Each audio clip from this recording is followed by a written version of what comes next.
ស្ដីអ្នកទាំងអស់គ្នាជួបជាមួយនឹងខ្ញុំម្ដងទៀតហើយតោះកុំឲ្យខាត់ពេលវេលាយូរយើងទៅបន្តសាច់រឿងរបស់ពួកយើងបន្តទៀតខាងសានបានពិចារណាយ៉ាងយកចិត្តទុកដាក់ចំពោះនិកាយជួយមនុស្សជាតិជានិកាយដែលប្រឆាំងដោយសម្ងាត់វាច្បាស់មានន័យថាមនសិការរបស់មនុស្សមួយចំនួនបាននាំពួកគេឲ្យយល់យ៉ាងស៊ីជម្រៅអំពីពិភពលោកដែលគេកំពុងរស់នៅគ្រាន់តែក្រឡេកមើលទៅចំនួនមនុស្សនៅក្នុងកុលសម្ព័ន្ធបិសាចចចកខ្យល់គឺមិនតិចនោះទេព្រលឹមឡើងបិសាចចចកបានប្រមូលមនុស្សទាំងអស់នៅក្នុងភូមិទាំងចាស់ទាំងក្មេងទាំងប្រុសទាំងស្រីដោយគ្មានករណីលើកលែងទោះជាយ៉ាងណាក៏ដោយក្មេងៗដែលមានអាយុប្រហែល20ឆ្នាំបានបង្ហាញក្តីសង្ឃឹមយ៉ាងច្បាស់ដោយជឿជាក់ថាពួកគេមានឱកាសល្អបំផុតក្នុងការដាស់ខ្សែឈាមបិសាចចចកខ្យល់ខាងសានបានឈរនៅក្នុងចំណោមវងមនុស្សបេះដូងរបស់គាត់ពោពេញទៅដោយការភ័យខ្លាចមនុស្សមួយក្រុមនៅទីនោះពោពេញទៅដោយភាពទុក្ខព្រួយក្តីសង្ឃឹមដែលថាម្ដាយរបស់ពួកគេត្រូវបានបំពានដោយបិសាចចចកដើម្បីឲ្យពួកគេមានដាននៃខ្សែឈាមបិសាចចចកចំពោះការគ្រប់គ្រងខ្សែឈាមនៃត្រកូលបិសាចនិងត្រកូលវិញ្ញាណខាងសានមិនមានការត្អូញត្អែអ្វីទាំងអស់វាគឺជាសណ្ដាប់ធ្នាប់ធម្មជាតិនៃពិភពលោកប៉ុន្តែ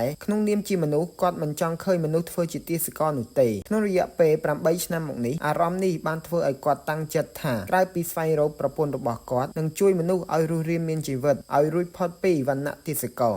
ករណាដែលដាស់ខ្សែឈាមកុលសម្ព័ន្ធបិសាចចចកខ្យល់អាចចូលរួមក្នុងការសាកល្បងក្នុងរយៈពេល2ថ្ងៃក្រោយអ្នកដែលឆ្លងកាត់និងមានកម្រិតខ្សែឈាមគ្រប់គ្រាន់អាចក្លាយជាអ្នកចាប់ការនៃកុលសម្ព័ន្ធបិសាចចចកខ្យល់បានហើយអាចរស់នៅក្នុងទីក្រុងនឹងការវឹកហាត់ហើយទទួលការព្យាបាលស្មើនឹងត្រកូលរបស់យើងនេះជាឱកាសរបស់អ្នកសូមបង្ហាញខ្សែឈាមកុំបង្ក្រាបការផ្លាស់ប្ដូរណាមួយសូមឲ្យការផ្លាស់ប្ដូររបស់អ្នកបានបង្ហាញទាសករដែលជាមនុស្សយល់ហើយអោនក្បាលចុះក្រោមទាំងអស់គ្នាក្នុងស្ថានភាពភ័យខ្លាចបិសាចចចកងក់ក្បាលដោយពេញចិត្តចង្គមវាចេញក្រៅភ្នែករបស់វាបញ្ចេញពន្លឺបៃតងបន្តិចម្ដងដោយសម្លឹងមើលទៅយ៉ាងសាហាវរំពេចនោះគាត់បានងាកក្បាលទៅក្រោយហើយបន្លឺសំឡេងយ៉ាងខ្លាំងថាអៅវូ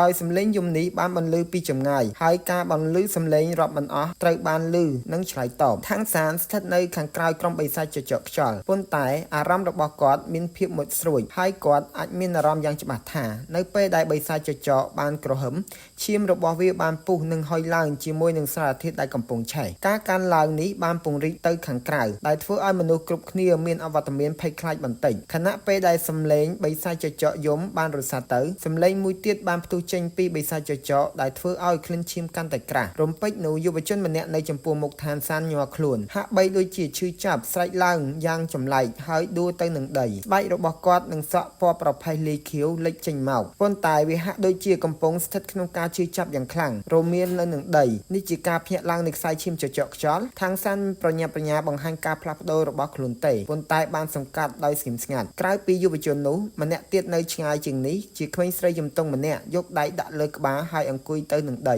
ដោយមានការប្រែប្រួលបន្តិចបន្តួចចំពោះនាងក្រៅពីមនុស្សពីរនាក់នេះអ្នកផ្សេងទៀតបានបង្ហាញភាពញ័រនិងញាប់ញ័រថែមទៀតដែលអ្វីដែលគួរឲ្យកត់សម្គាល់ពេលគេក្រឡេកទៅមើលអ្នកទាំងពីរដោយការមើលជុំវិញនោះក៏មានការច្រណែនក្នុងភ្នែករបស់មនុស្សទាំងអស់នៅពេលដែលចចកទី3បន្លឺសំឡេងអ៊ូវូឡើងហើយខាងសានដឹងថាគាត់មិនអាចរងចាំទៀតបានទេភ្លាមនោះគាត់ក៏អោនក្បាលចុះក្រោមហើយក្តាប់ដៃបង្ហាញអារម្មណ៍ឈឺចាប់ធ្វើឲ្យក្មេងៗនៅជុំវិញនោះភ្ញាក់ផ្អើលបន្ទាប់ពីសំឡេងចចកទី3បានបញ្ចប់ការសម្លឹងរបស់បិសាចចចកបានចាប់ផ្ដើមមកលើវងមនុស្សការផ្លាស់ប្ដូររបស់ខាងសានទាំងពីរអ្នកផ្សេងទៀតបានឆ្លងកាត់គឺជាការកត់សម្គាល់បំផុតដែលតាក់ទាញនឹងការចាប់អារម្មណ៍របស់បិសាចចចកបិសាចចចកបានបោះជំហានទៅមុខហើយទាញពួកគេចេញយុវជនដែលមានរោមចេញពីខ្លួនកំពុងរលាស់នៅនឹងដីបង្ហាញពីការប្រែប្រួលយ៉ាងខ្លាំងទឹកមកហូរចេញពីមាត់ខាងសាននិងក្មេងស្រីម្នាក់ទៀតមិនបានឆ្លងកាត់ការផ្លាស់ប្ដូរយ៉ាងខ្លាំងបែបនេះទេក្មេងស្រីនេះគ្រាន់តែមានការលូតលាស់សក់ជុំវិញករបស់នាងប៉ុណ្ណោះប៉ុន្តែខាងសាន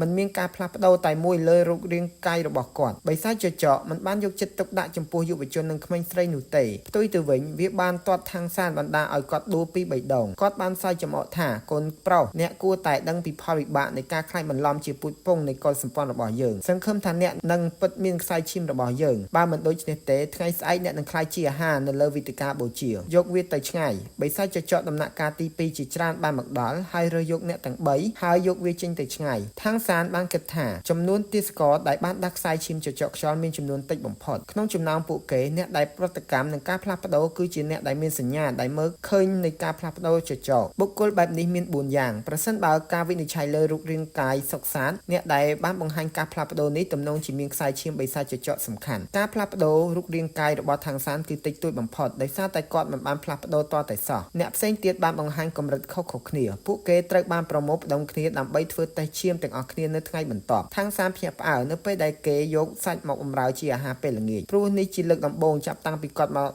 លើទឹកដីនេះដែលគាត់មានឱកាសក្នុងការញ៉ាំសត្វប៉ុន្តែគាត់មិនមានចំណង់អាហារទេក្នុងចំណោមយុវជនទាំង4នាក់ដែលទទួលបានការផ្លាស់ប្ដូររាងកាយដ៏ធំបំផុតមាន3នាក់បានស្លាប់មុនពេលអាហារពេលល្ងាចខាងសានបានមើលទៅសាកសពរបស់ពួកគេហើយមូលហេតុគឺស្លាប់ដូចគ្នារាងកាយទន់ខ្សោយរបស់ទេសកលមិនអាចទប់ទល់នឹងការផ្លាស់ប្ដូររបស់ព្រះបិសាចនៅពេលដែលខ្សែឈាមចចកភ្ញាក់ឡើងឡើយដែលបណ្ដាលឲ្យមានការដាច់សរសៃឈាមស្លាប់មួយរំពេចសាកសពទាំង3ត្រូវបានក្រុមបិសាចចចកមកពិនិត្យនៅពេលល្ងាចអ្នកផ្សេងទៀតញ៉ាំអាហារដោយស្ងៀមស្ងាត់គ្មានអ្នកណានិយាយអ្វីទាំងអស់បន្ទាប់ពីទទួលទានអាហារពេលល្ងាចរួចខាងសានបានមករកកន្លែងសម្រាកហើយផ្អៀងខ្លួនចុះក្នុងរយៈពេល2ថ្ងៃទៀតខ្សែឈាមនឹងត្រូវការធ្វើតេស្តគាត់មិនព្រួយបារម្ភអំពីការធ្វើតេស្តឈាមរបស់បិសាចចចកខ្យល់ទេគាត់មានវិធីសាស្ត្ររបស់គាត់នៅពេលដែលគាត់បិទភ្នែកសម្រាកនិងចាប់ផ្ដើមបន្តបច្ចេកទេសសន្ធានគាត់ស្រាប់តែមានអារម្មណ៍អ្វីមួយហើយបើកភ្នែកឡើងដោយសភាវគតិភ្លាមនោះគាត់បានឃើញមានមនុស្សម្នាក់មកក្បែរគាត់ជាក្មេងស្រីដែលចេញពីភូមិជាមួយគាត់ហើយមើលទៅចាស់ជាងគាត់បន្តិចវ័យត្បិតតែស្រីរូបនេះមានវ័យចំណាស់បន្តិចប៉ុន្តែរាងរបស់នាងគឺស្ដើងហើយតូចជាងគាត់នាងទោះប្រឡាក់ក៏ដោយក៏នៅតែស្រស់ស្អាតដែរ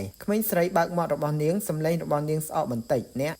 ការប្រស័យតាក់ទងគ្នាក្នុងចំណោមទេសកលរបស់មនុស្សគឺកម្រណាស់កុមារទាំងនេះមិនដែលទទួលបានការអប់រំមួយណាតាំងពីក្មេងមកម្ល៉េះក្មេងស្រីបានសួរដោយសម្លេងទាបថាតើអ្នកពិតជាអាចធ្វើវាបានទេខាងសានមើលមុខនាងដោយការភ្ញាក់ផ្អើលក្មេងស្រីបន្តនិយាយថាបើមិនអាចទេអ្នកនឹងស្លាប់តើនាងបារម្ភពីខ្ញុំរលកនៃភាពកក់ក្ដៅបានហូរចូលបេះដូងរបស់ខាងសាននេះជាលើកទី1ហើយចាប់តាំងពីគាត់មកដល់លើពិភពលោកនេះដែលលោកបានជួបប្រទះនឹងអារម្មណ៍កក់ក្ដៅក្មេងស្រីនោះបានចង្អុលដៃទៅនឹងកន្លែងមួយដែលនៅមិនឆ្ងាយតែមានគំនរស្មៅប៉ុន្តែគេអាចមើលយ៉ាងច្បាស់ថាជញ្ជាំងនោះគឺមានការខូចខាតបើមិនអាចទៅរួចទេអ្នកគួរតែរត់ទៅក្មេងស្រីនោះបានបន្តនិយាយថាធ្វើពុតជាអ្នកនឹងស្លាប់ខាងសាននិយាយដោយសម្លេងតិចអរគុណខ្ញុំអាចគ្រប់គ្រងបានក្មេងស្រីបានសម្លឹងមើលគាត់បន្ទាប់មកនាងក៏រៀបនឹងចាក់ចេញខាងសានសួរដោយស្ងៀមស្ងាត់ថាខ្ញុំឈ្មោះខាងសានតើអ្នកឈ្មោះអ្វីក្រៅពីស៊ូជីស៊ីននាងគឺជាមនុស្សដំបូងដែលបានតាក់ទងជាមួយនឹងគាត់ក្មេងស្រីមើលមកគាត់ម្ដងទៀតច្បាស់ជាមិនភ្ញាក់ផ្អើលនឹងឈ្មោះរបស់គាត់ទេហើយបន្ទាប់ពីស្ទាក់ស្ទើរនាងបាននិយាយយ៉ាងស្រទន់ថា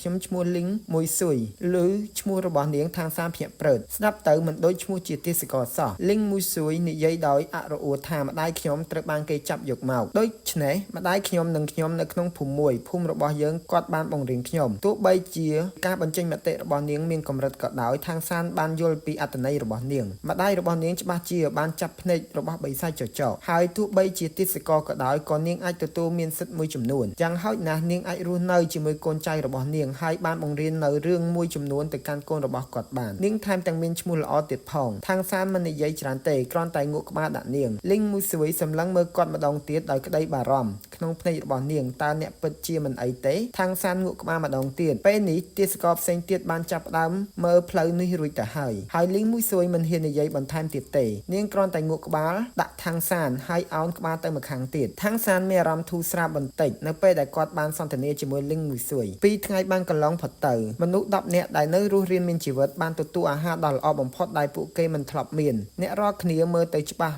ជាល្អជាងពេលដែលពួកគេមកដល់ដំបូងក្នុងចំណោមមនុស្សទាំង10នាក់នោះមានតែស្ត្រីម្នាក់ឈ្មោះលីងមួយទោះជាយ៉ាងណាក៏ដោយគ្មានអ្នកណាយកចិត្តទុកដាក់លើនាងខ្លាំងដែរឥឡូវនេះការផ្ដោតអារម្មណ៍របស់អ្នករាល់គ្នាគឺការដាស់ឡើងនៅខ្សែឈាមប្រសិនបើខ្សែឈាមបានឆ្លងកាត់ជាប់ការសាកល្បងវាមានន័យថាពួកគេលែងធ្វើជាទេសកលទៀតហើយប៉ុន្តែខ្លាយជាអ្នកចាត់ការនៃកុលសម្ព័ន្ធបិសាចចចកខ្យល់សម្រាប់ទេសកលនេះប្រៀបដូចជាការកើនឡើងដល់ឋានសួគ៌នៅក្នុងពិភពលោកនេះឋានៈរបស់ទេសកលគឺទាបបំផុតដែលវាស្ទើរតែគ្មានតម្លៃស្មើនឹងអាហារឬអាក្រក់ជាងនេះទីបំផុតទៅតាមការរំពឹងទុករបស់មនុស្សភាគច្រើនទ្វារខ្ទមបានបើកបិសាចចចកដ៏រឹងមាំពីក្បាលបានដើរចូលមកហើយស្រែកឲ្យមនុស្សគ្រប់គ្នានៅខាងក្នុងរួមទាំងខាងសានដើរតាមពួកគេចេញពីខ្ទមមកពន្លឺព្រះអាទិត្យបាន ចាំងប៉ុន្តែបាននាំនៅភាពកក់ក្ដៅល្មមពេលចាំងមកលើពួកគេលីងមួយសួយបានដើរជិតທາງសានហើយគាត់មានអារម្មណ៍ថានាងព្រួយបារម្ភម្ដងទៀតគាត់និយាយយ៉ាងស្រទន់ថាគាត់មិនអីទេលីងមួយសួយបានឈប់ហើយសម្លឹងមើលគាត់ທາងសានងក់ក្បាលដាក់នាងផ្ទះឈើដែលពួកគេបានស្នាក់នៅពីថ្ងៃកន្លងមកគឺនៅក្នុងក្រុងទោះជាយ៉ាងណាក៏ដោយថ្ងៃនេះពួកគេបានមកដល់តំបន់កណ្ដាលនៃទីក្រុងបិសាចចចកខ្យល់ដែលທາងសានមិនធ្លាប់បានទៅលេងពីមុនមកពេលនេះសមាជិកជាច្រើននៃកុលសម្ព័ន្ធចចកខ្យល់បានប្រមូលផ្ដុំគ្នារួចហើយនៅចំកណ្ដាលអាសនៈមួយអ្វីដែលធ្វើឲ្យທາងសានភ្ញាក់ផ្អើលភ្លាមៗនោះគឺបាតអាសនៈដែលហាក់ដូចជាធ្វើពីលលាក្បាលជាច្រើនមើលទៅមិនច្បាស់លលាក្បាលមនុស្សដៃរបស់ທາងសានចាប់ជាប់គ្នាដោយចេតនាទោះស្លាប់ក៏គេប្រើបែបនេះវាដូចជាអណ្ដាតភ្លើងកំពុងឆេះក្នុងចិត្តរបស់គាត់នៅពេលនេះកម្លាំងចិត្តរបស់គាត់គឺខុសពីធម្មតាបំណងចង់បំផ្លាញត្រកូលបិសាចនិងត្រកូលវិញ្ញាណបានឆេះក្នុងខ្លួនរបស់គាត់ភ្នែករបស់គាត់ចាប់ផ្ដើមត្រជាក់ហើយតម្រុយនៃចេតនាសម្លាប់បានវិលមកក្នុងចិត្តរបស់គាត់លីងមួយសួយដែលនៅក្បែរគាត់ហាក់ដូចជាយល់អ្វីមួយសកម្មភាពរបស់នាងបានធ្វើឲ្យທາງសានភ្ញាក់ផ្អើលប៉ុន្តែចំពេលភាពស្រពេចស្រពិលគាត់ហាក់ដូចជាទទួលបាននូវអ្វីមួយពីជាតិមុនរបស់គាត់នៅចាំថាក្នុងជីវិតអតីតកាលរបស់គាត់នៅក្មេងគឺធ្លាប់ដើរផ្លូវមួយដោយមានអារម្មណ៍ស្ងប់វិញគាត់បានបិទភ្នែកបន្តិចដោយលាក់ពន្លឺនៃការយល់ដឹងក្នុងចិត្តនោះທາងសាននិងមនុស្ស9នាក់ផ្សេងទៀតត្រូវបាននាំទៅម្ខាងនៃទីលាននៅក្រោមដើមឈើធំមួយបិសាចចចកចំណាស់មួយបានអង្គុយបិសាចចចកចំណាស់នោះហាក់ដូចជាស្រីភ្នែករបស់នាងមានពណ៌បៃតងចាស់ហើយនៅដៃស្ដាំរបស់នាងកាន់ដំបងខណៈពេលអង្គុយនៅលើកៅអីធំនៅក្បែរនាងមានបុរសម្នាក់ឈរបរម្នាក់នោះមានអាយុប្រហែលជា40ឆ្នាំមានមុខស្លេកនិងសម្លៀកបំពាក់សមរម្យ